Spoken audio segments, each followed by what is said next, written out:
کہ اللہ کے رسول کا ارشاد ہے صلی اللہ علیہ وآلہ وسلم، یہ خوبصورت لطائف میں سے کہ اللہ توبہ سے، بندے کی توبہ سے اتنی محبت رکھتا ہے جیسے اس بدو کی طرح جس کا صحرا میں نا بڑی دور نکل جائے، کوئی چشمہ نہ ہو، پھر اس کے اونٹ پہ پانی لدا تھا، خوراک تھی، سب کچھ تھا، پھر وہ گم ہو گیا، وہ صحرا کی وسعتوں میں اونٹ بھاگ گیا اس کو چھوڑ کے۔ اب وہ پاگلوں کی طرح اٹھ کے ادھر بھاگا ادھر بھاگا، نہ اونٹ ملا نہ پانی ملا، افلاس ملا، تھک ہار کے وہ سو گیا کہ اب موت کے سوا تو کوئی زندگی نہیں ہے، چلو ماری جاؤ۔ جب وہ تھوڑی دیر سو کے اٹھا، ذرا آگے بڑی مزیدار بات ہے، جب وہ تھوڑی دیر سو کے اٹھا تو اس نے دیکھا کہ اس کا اونٹ اس کے پاس کھڑا تھا، پانی بھی تھا، روٹی بھی تھی، سب کچھ۔ تو وہ خوشی سے اتنا بوکھلا گیا کہ اس نے فوراً کہا، اے اللہ میں تیرا مالک اور رب ہوں، اور میں ہی تیرا پالنے والا ہوں، اور میں ہی تیرا مہربان ہوں۔ یعنی بوکھلاہٹ میں فکر ہی بھول گیا کہ اے اللہ تو میرا رب ہے، تو میرا مالک ہے، تو مجھ پہ رحم کرنے والا ہے۔ الٹا وہ یہ کہہ رہا تھا، اس کا خوشی کا یہ عالم ہو رہا تھا کہ اس نے کہا نہیں اے اللہ میں تیرا پروردگار ہوں اور میں نے تجھ پہ بڑا رحم کیا۔ یعنی یہ بوکھلاہٹ کا عالم ہوتا ہے اس خوشی میں۔ تو خدا اتنا خوش ہوتا ہے بندے کی توبہ پہ۔ یہ بڑا غیر معمولی موازنہ ہے، اگر آپ غور کرو تو یہ بڑا غیر معمولی موازنہ ہے کہ عقل خبت ہو جاتی ہے، اللہ کی نہیں، اس بندے کی جس کو اچانک اتنی بڑی خوشخبری ملے، اس کی عقل خبت ہو جاتی ہے، وہ پتہ نہیں کیا اوٹ پٹانگ کہتا پھرتا ہے منہ سے۔ پھر جب اللہ کو اتنی بڑی خوشی ہوگی تو وہ کیا کرے گا؟ اندازہ لگا سکتے ہو وہ کیا کرے گا؟ وہ اپنی بے قرار رحمت کے خزانے اس گناہ گار پہ لٹا دے گا۔ وہ یہ کرے گا نا کہ جس کو تھوڑی سی دینی تھی، جب وہ ایک گناہ گار کو، ایک خطا کار کو دیکھے گا کہ اس نے مجھے رب مانا، مجھے سچا جانا، وہ دل سے محبت مجھے کر رہا ہے، تو وہ اتنا خوش ہوگا کہ وہ بے قرار رحمت کے خزانے اس پہ لوٹا دے۔ خادم حضرات، اللہ میاں کی عادات سمجھنا آسان نہیں ہے، کیونکہ ہیں بڑی بڑی عادات۔ ہمارے پاس 0 ہیں تو اس کے پاس 100 ہیں۔ دیکھو نا، اس نے اپنی رحمت کی مثال دینی تھی نا، اس کے پاس تھا ہی کچھ نہیں۔ وہ کیا کرتا؟ اب زمین پہ اتر کے آ کے بتاتا کہ میں اتنا بڑا مہربان ہوں۔ تو جو چیز وہ چنتا ہے نا مثال دینے کے لیے، اس کو بڑے غور سے دیکھنا چاہیے کہ وہ کون سی ہستی کو چن رہا ہے اپنی مثال دینے کے لیے۔ پھر اس نے کس کو چنا؟ ماں کو چنا۔ اس نے کہا، لوگوں، باقی تو کسی کو کم علم ہے یا نہیں ہے، جو رسول اللہ صلی اللہ علیہ وسلم کو نہیں مانیں گے ان کو تو حضور گرامی مرتبت کے رحم و کرم سے واسطہ نہیں پڑے گا، مگر ماں سے تو سب کو واسطہ پڑتا ہے۔ ماں کے بغیر پیدا بھی تو کوئی نہیں ہوتا کو۔ تو پھر اس نے جو اپنے رحم و کرم کی مثال دی وہ ماں کی دی کہ میں تم پر 100 ماؤں سے زیادہ مہربان ہوں۔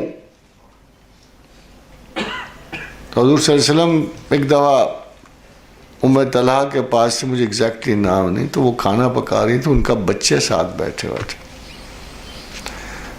تو ایک دم سے آگ بڑکی جب لگی تو وہ بھاگ کے گئی، بچہ قریب ہوا تو اسے بچایا آگ سے۔ پھر انہوں نے عجیب سا سوال پوچھا، انہوں نے کہا، یا رسول اللہ صلی اللہ علیہ وسلم، میں تو ایک ماں ہوں، میں نے دیکھا میرا بچہ ذرا سا آگ کے قریب گیا ہے تو میں بھاگ کے گئی اور میں نے اس کو سیفٹی میں رکھا، تو کیا اللہ اس قسم کی مہربانی رکھتا ہے؟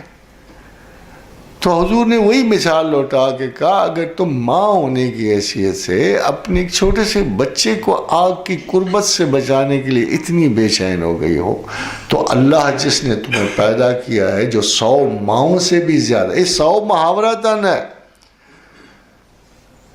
100 محاورتاً ہے جسے ہم عجلت میں بول جاتے ہیں۔ انہوں نے کہا اگر لاکھوں کروڑوں ماؤں کے جذبوں کو اکٹھا کیا جائے تو خدا کے اس جذبہ ترحم اور محبت اور مغفرت اور بخشش اور کرم تک نہیں جاتے. تو why not believe him? Why not love him as you love your parents, your mother, your father? یہی وہ گلا کرتا ہے اور کہتا ہے چلو یار روز نہیں, بار بار نہیں. فَإِذَا قَضَيْتُم مَنَاسِكَكُمْ, حج کے موقع پہ کہا نا اس نے کہ جب باقی عبادات کی رسم و رواج ختم ہو جائیں, فَإِذَا قَضَيْتُم مَنَاسِكَكُمْ فَاذْكُرُوا اللَّهَ كَذِكْرِكُمْ آبَاءَكُمْ, مجھے اس طرح یاد کرو جیسے آبا و اجداد کو کرتے ہو, جیسے ماں کو کرتے ہو, جیسے باپ کو کرتے ہو, جیسے دادا کو کرتے ہو. ہاں تھوڑا سا فرق ڈال دو, او اشد ذکر, تھوڑا زیادہ کر دو. جب تم تھوڑا زیادہ کرو گے تو مجھے یہ یقین ہو جائے گا کہ میں تمہیں تمہاری ماں سے بھی زیادہ عزیز تر ہوں, باپ سے بھی زیادہ عزیز تر ہوں. میں تمہیں دنیا کے, یہ خدا کا رائٹ ہے نا, حق بنتا ہے نا اس کا. بھائی ماں اللہ کے بغیر کچھ نہیں تھی, باپ اللہ کے بغیر کچھ نہیں تھا, نسل انسان اللہ کے بغیر کچھ نہیں تھی, رزق اللہ کے بغیر کوئی نہیں دے سکتا, عزت نہیں دے سکتا, توہین نہیں دے سکتا. جب کوئی بھی کوئی شاید نہیں دے سکتا اور دینا ہی صرف اللہ نے, تو پھر اس کی پرائیورٹی تو رکھو نا. بخشش بھی اسی کی, کرم بھی اس کا, زندگی بھی اسی, موت بھی اسی کی, بعد الموت زندگی بھی اسی کی, ارب سال کی مغفرت اور آسانی بھی اسی کی, جنت الفردوس بھی اسی کی, بقائے حیات اسی سے. تو پھر اس کو پراپر ریکارڈ کیوں نہیں دیتے؟ کون سا برین ہے جو پرائیورٹی کو ارینج نہ کرے؟ کون سا ایسا دماغ ہے جس سے یہ ناز ہے کہ وہ بہتر سوچتا ہے اور وہ ایمان رکھ نہ کرو تو ٹھیک ہے, اگر آپ خدا پہ یقین نہ کرو تو ٹھیک ہے, پھر تو آپ کی اپنی زندگی, اپنا انداز ہے, پھر آپ کو انصاف کا گلہ نہیں, کسی چیز کا کوئی گلہ نہیں. بھائی ایک شخص میرے پاس آتا ہے, کہتا ہے جی یہ اللہ انصاف نہیں کر رہا. میں کہتا ہوں تم اللہ کو مانتے ہو؟